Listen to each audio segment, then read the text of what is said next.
Irwin great on KQED about a week ago? Isn't he amazing?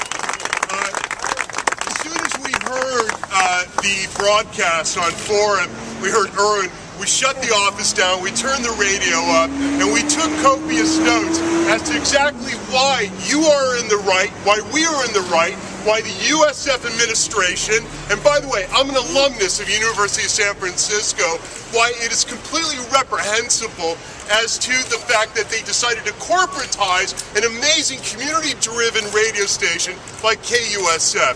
Naturally, based on the eloquence of what Irwin had to share and the forum that I attended last week at the theater at University of San Francisco, secured, I think, what we felt in our very gut, that it's time we speak out, we be forceful about the demand that the University of San Francisco rescind their decision to sell KUSF because of their own profiteering motives, to sell to a station of all stations and one in Los Angeles. They sold us out Los Angeles in the Old West, to completely subvert the amazing 33-year or so programming that really brought together an intelligent, brilliant, diverse family from around San Francisco that represented the very kind of values and ideals and the outlook that is representative of San Francisco. Yeah.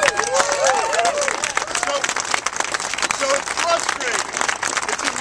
It's immensely frustrating to see an alma mater, but to see a private university, but to see sort of the Jesuit ethic to be botched and really bastardized in the way that it was, in not really, I think, signaling the respect, just on a very common sense level, the respect to all of you in the family of KUSF in their idea of selling the station in advance and not providing maybe the first right of refusal to this community so that maybe there could have been some troubleshooting, some problem solving, so that people may have been empowered to come to the table themselves and say, listen, before you go to the first resort of selling it to a station in LA for $3.75 million, maybe together as a community we can do something ingenious. Maybe we could come as a collective. Maybe we can put the money together. But none of that discussion was allowed to take place. I find that unconscionable. Yes. I find the evolution of now what has since unfolded and what we've learned more about this transaction